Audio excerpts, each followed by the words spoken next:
We're broadcasting from the Middle Tennessee Electric Studios. Visit MTE.com. Middle Tennessee Electric, serving to make life better since 1936. This is a WGNS Action Line. Talking with Rutherford County newsmakers since 1947. This is a WGNS Action Line. Now, your host, Scott Walker. Right now that time is 8:20, and you're tuned to WGNS on this Monday morning, today, July the 20th. And we've got a lot of information coming your way this morning. Once more, we'll be talking to guests from MTSU. And during this first half of the show, we've got Dr. Murat Eric, Director of the MTSU Business and Economic Research Center, and Bishoy Mikkel, Vice President of Research for the Nashville Area Chamber of Commerce. And, you know, I'm horrible with pronouncing names. Doctor, I know I've had you on many times before. Beautiful. You've done a great job. Good enough, huh? This is great. And again, tell us about some of the research you've done recently at MTSU, because it's always so fascinating to hear about the results. Now, currently, we've been about to finish a wage and benefit survey that we done for the entire Middle Tennessee, and it's including 40 counties. And here, you know, with this research, actually, we are surveying manufacturing companies and their human resource management practices and see what they are doing and how they are doing. We are almost ready to wrap up, you know, that research. And we have also ongoing efforts like, TASER, Tracing Tennessee's Economy website, sponsored by TASER. And we are updating every month, and it's ready for the public to view. We have housing report. You know, it's currently working on the second quarter. First quarter was out, you know, it's a couple of months ago. And the most important one is the one that we just initiated. And this is Middle Tennessee Business Confidence Index Survey. And it has a dedicated website. And we aim to capture what really businesses, especially at the managerial and above, you know, you said the CEOs, owners, think about local economy, national economy outlook, what they see coming up in the next 3 to 4 months. And also, you know, so we let them tell us, you know, so we want their voice, and tell us what kind of challenges and opportunities they are facing here in Middle Tennessee. And that's the kind of the latest effort from our shop. And we are cooperating with the Nashville Chamber of Commerce, actually, with that project. You know, I love this research, and I love the results, reading over them, because I do find these numbers really interesting. And one of them stood out to me. And for those listening, what does that Business Confidence Index score of 60.1 tell us about the current mood of Middle Tennessee employers? Sure, you want to Sure. go? Yeah, I'll take this one. Sure. So if you think of the index as... Move that mic just Sure, a little closer. sorry. I'm sorry. If you think of the index as a number, you know, think of like 0, where people have absolutely no confidence, things are falling apart, and 100, where things are completely perfect and we're kind of in a utopia. So 60 is a little bit above average, which I interpret that as an economist, where people are kind of cautiously optimistic. They do see some challenges, but overall things feel positive from their perspective. So that's a good thing, a good average number. What was it last time? What was that number last time? Oh, this is our first effort. Oh, okay. This is the first time on this particular survey. In Middle Tennessee. Okay. So we hope to actually make this one of the signature product and pulse of businesses here in Middle Tennessee. Okay. So that number 60 is a good starting point for future surveys as well. You can kind of compare it to that, but that's positive. Mm-hmm. What else stands out about this particular research that surprised you a little bit? I think some of the things that stood out to me are not so much things that surprised us, but things that confirmed what we already know from existing research. The unique thing about this particular initiative is that it's very close to real-time data that we can see what's happening. A lot of the research that we do when we look at things like jobs reports, things like that, they're kind of lagging indicators. So they come out after a while, after some length of time. But this survey is very close to real time, so it gives us a glimpse into how businesses are feeling right now as of this moment. And it helps confirm kind of some of the things that we see from the lagging indicators. Things like, cost of living challenges, workforce issues, helps us confirm things that we see from existing research. So business owners right now, it appears they're more optimistic about the next 6 months to come than they are today. Correct, yes. Yes. That's a good sign then. So they're preparing for that next 6 months, probably gearing up, retail gearing up for some sales and what items to bring in. But it does help the overall business, the business owners out there. I'm sure it helps them a lot to kind of guesstimate what we should do in the months to come. Yes. Yeah, I think this is our first reading of this research was very good, and we felt very confident, and it's a great way to to see how things are in the region, and also from the business's perspective. Excuse me. It also, it shows how other fellow business folks, think about the overall economy and the direction. So our first reading was very good, and we had some other, open-ended questions, and we want to see the kind of opportunities emerging and the challenges also the kind of region facing. So it's just, it's lots of information there.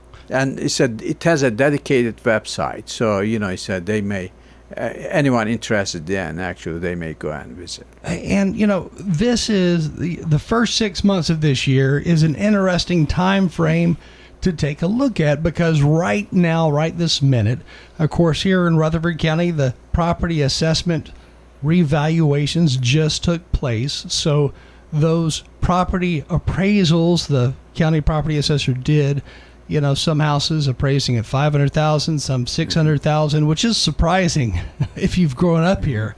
But those numbers today are to last for the next 4 years before they do another reappraisal.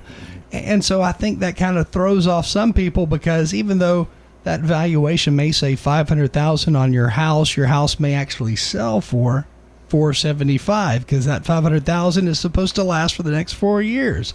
And I guess it averages out in that 4-year period for what people pay on taxes. But that can be confusing for folks, because they can say, well, I don't get it. My house was just evaluated and the valuation said $500,000. Why am I selling it for $475,000? Yeah. But these things are things that can be confusing for people.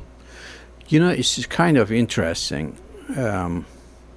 One of the results from our initiative is kind of touches on this kind of area. It's the housing affordability. According to many businesses responded to this survey, has become a workforce challenge. Yeah.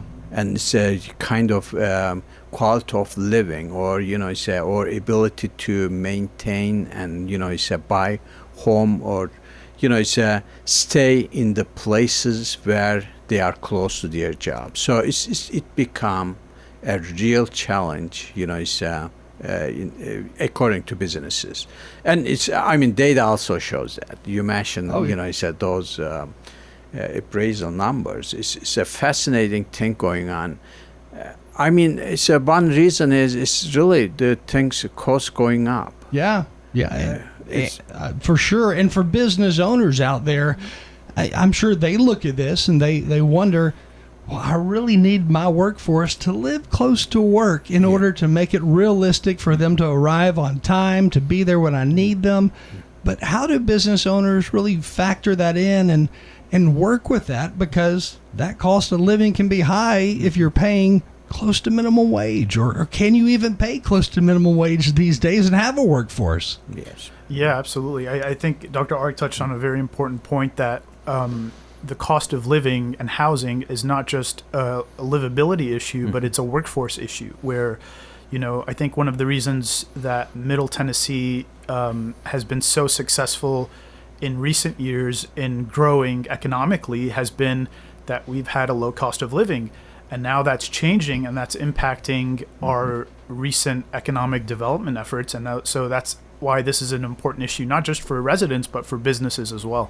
So which industries reported really the strongest confidence during the first quarter of 2026? What different types of businesses? Our first report did not really break down by industry because of the response rate. We need to have large enough numbers to segment businesses into different groups. But it's about 60% of those reported in this first quarter is service-based businesses. Those Service are positive. industries. I mean, it's primarily what we have reflect those people's opinion, the working in service industry.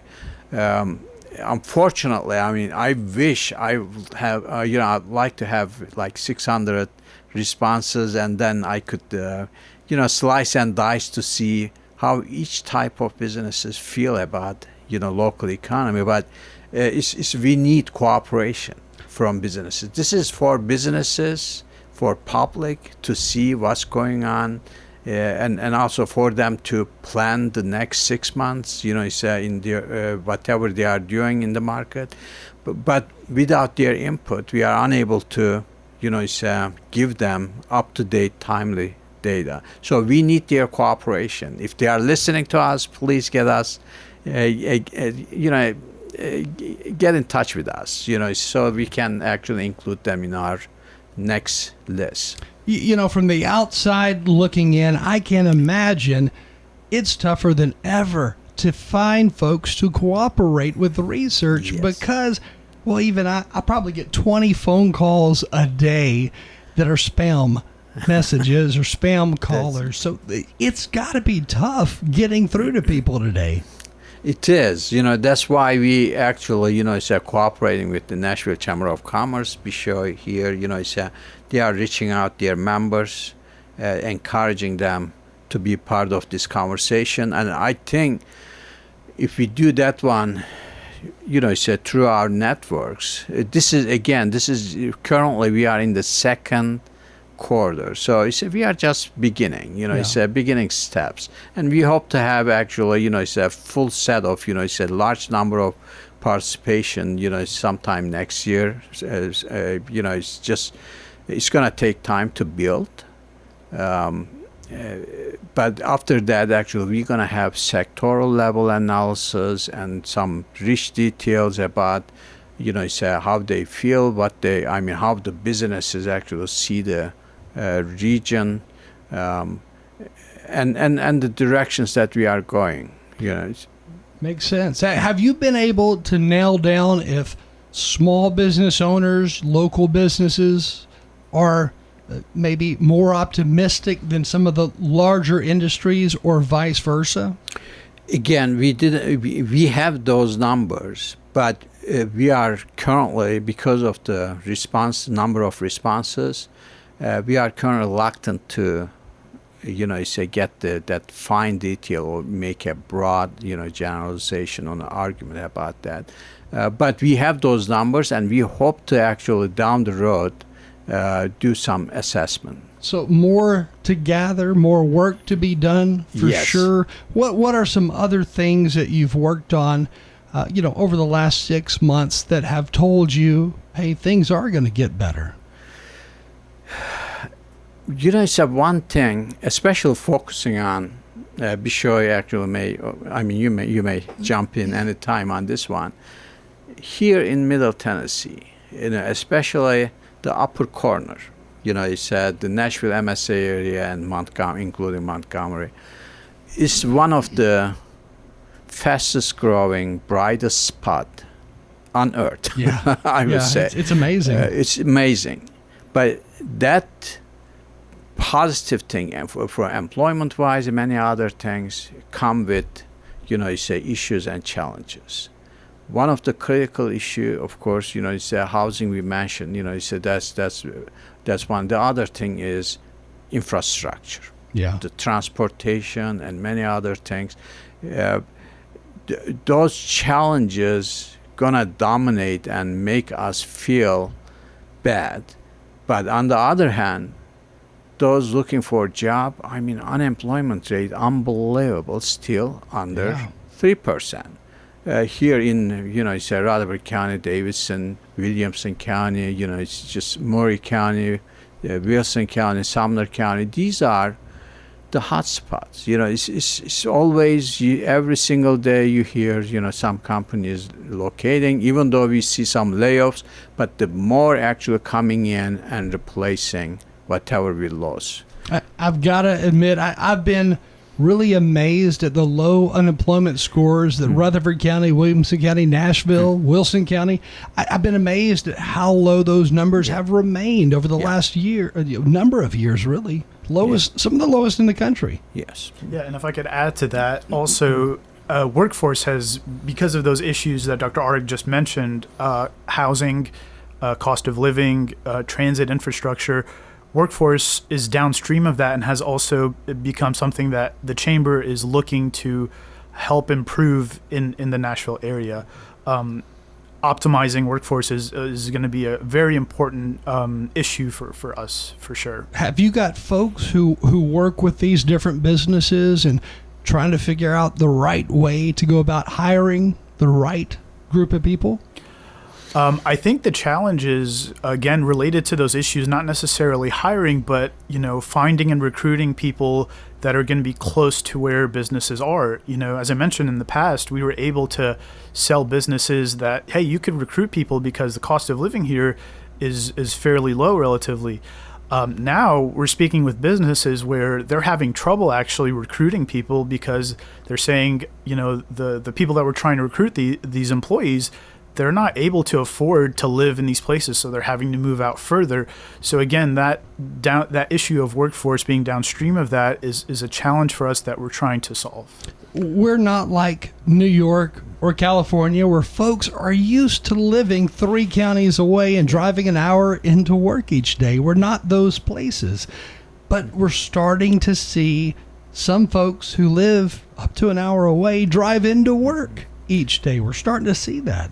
And currently, if you are traveling from Rutherford County to Nashville, and I believe it's just 1/4 of the Nashville's workforce actually live here in Rutherford County, and they are doing that every single morning. Oh, wow. And it takes 1 hour, 20 minutes.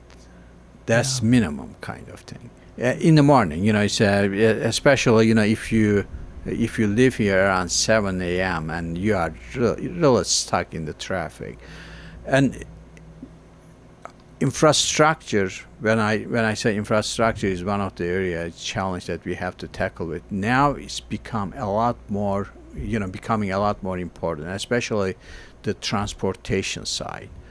We have to connect these counties to Nashville core in a way that, it runs smoothly, not more than 45 minutes maybe.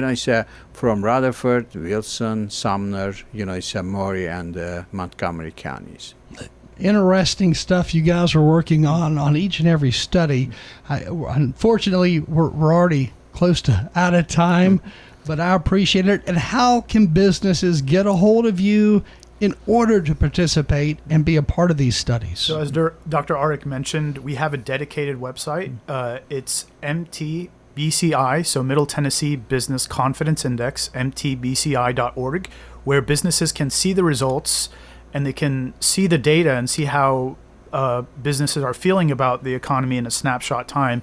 And then also, as Dr. Ark mentioned, we really encourage businesses to reach out to MTSU's Business and Economic Research Center to be involved and be engaged and have their voice heard through this survey. It's very important that businesses let us know how they're feeling so that we have accurate and holistic data to understand what's happening at the regional level. I love it. And businesses need to reach out to be a part of this because it does help them over the months to come. It helps them plan. Yes. Well, thank you so much for joining us. And again, that website, MTBCI.org. Middle Tennessee Business Confidence Index.org, MTBCI.org. Easy enough. Well, I appreciate it, and we'll have you on again soon. Thank you so much. Thank you, Scott. Thank you. Thank you. Right now, that time is 8:40. Stay with us. We have got a lot more news and information coming up next with MTSU.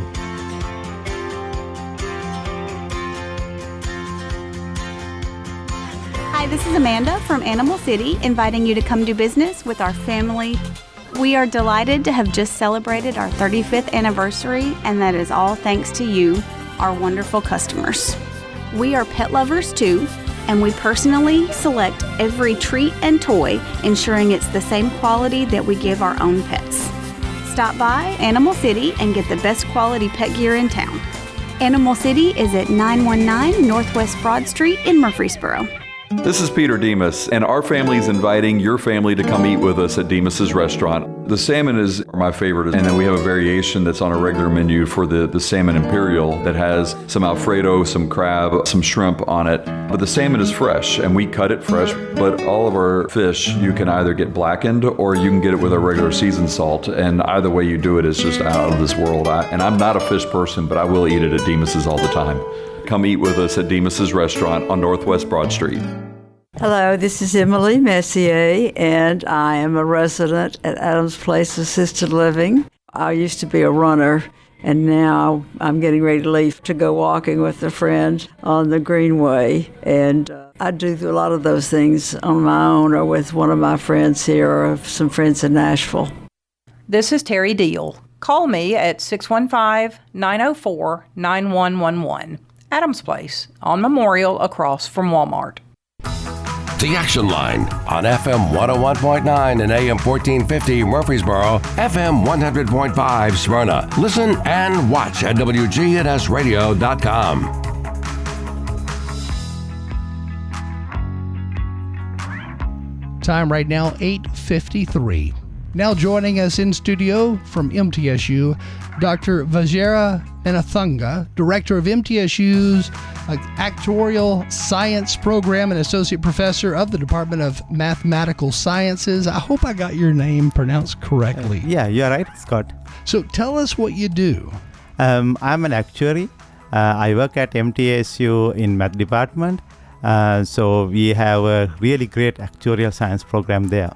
So when you examine the students that come in and day out and what their goals are, how do you work with them? What kind of fields do they go into? Most of them go to the actuarial firms. They manage risk. So they go to banks, they go to hospitals, they go to accounting firms. So there are a lot of places they go to work. Actuaries start their salary around 100,000 with bachelor degree. If you look into the U.S. labor statistic, median pay is around 125,000 with bachelor degree. So they find a lot of places to work in managing risk. That's got to be tough in this day and age because it's a world of lawsuits, isn't it? You are right, but that's what actually do. We manage risk. We quantify uncertainty.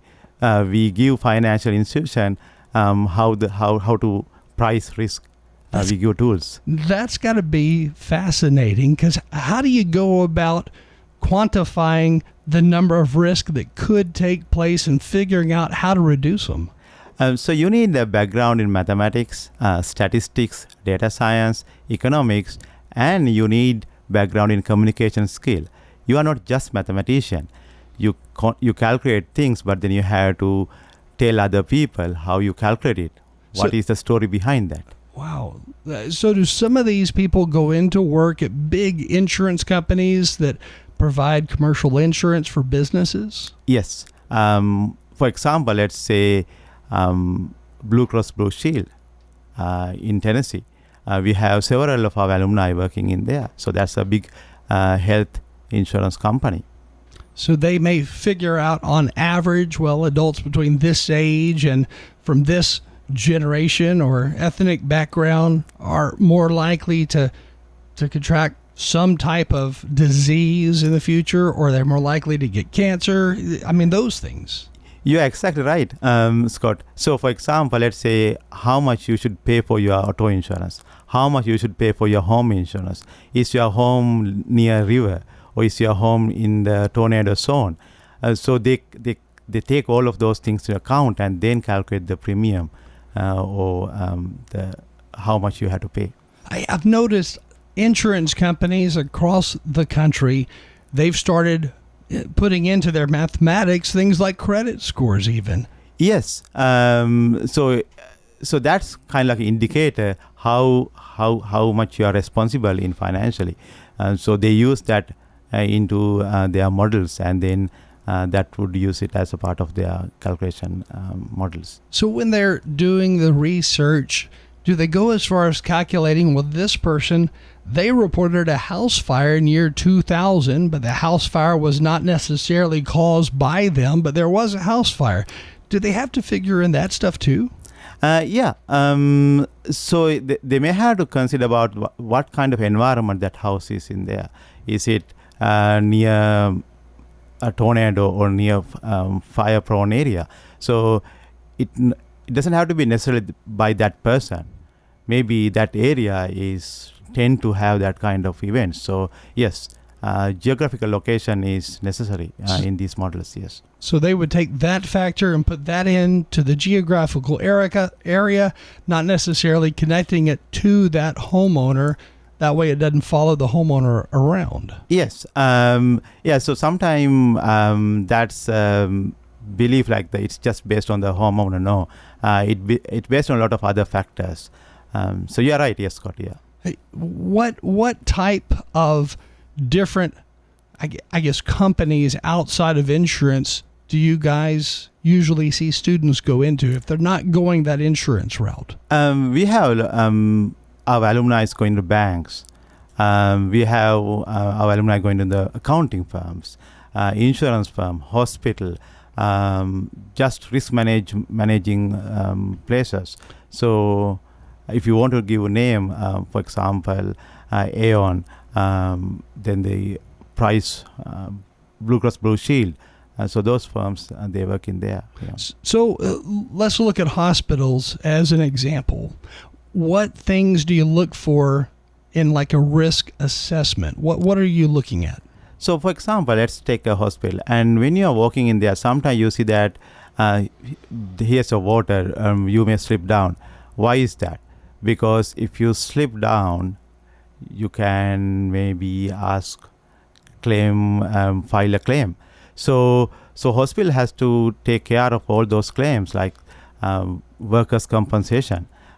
So the people working there, they may get into accident. So, and then also, if a doctor do some, let's say, operation which went not correctly, so then those claims need to be managed by the hospital. So that risk assessment position, they would then go to the hospital administration and say, here is what we need to focus on, maybe have a new educational class for this particular group of nurses, doctors, or whatnot, and then start there? So the doctors do the operation and that side. So that's why they need to hire actuaries. Actuaries can manage their risk. They're expert in that particular subfield.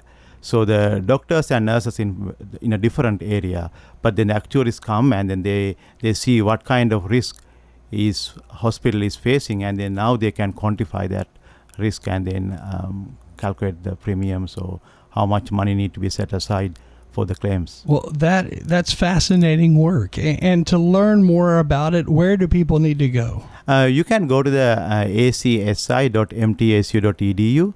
That's Actuarial Science website for MTSU. And then you can contact through the acsi.mtsu.edu. So just go to acsi.mtsu.edu, and that should give you all the details on where to turn for questions if somebody is looking for a degree in this or to learn more. Yes, that's exactly right. And I guess businesses as well could turn to you and say, hey, we would like to work with you on possibly figuring out how we can do some type of risk assessment. Yes, we have a number of companies working with us. We do research for them. So if you are interested about doing research with us, if you have a question which you need answer, then please contact us. We can help you. Well, we definitely appreciate you joining us this morning, and we'll have you on again in the near future. Thank you, Scott. Thank you. Right now the time, 9:01. You're listening to WGNS. News around the country and around the world comes your way next.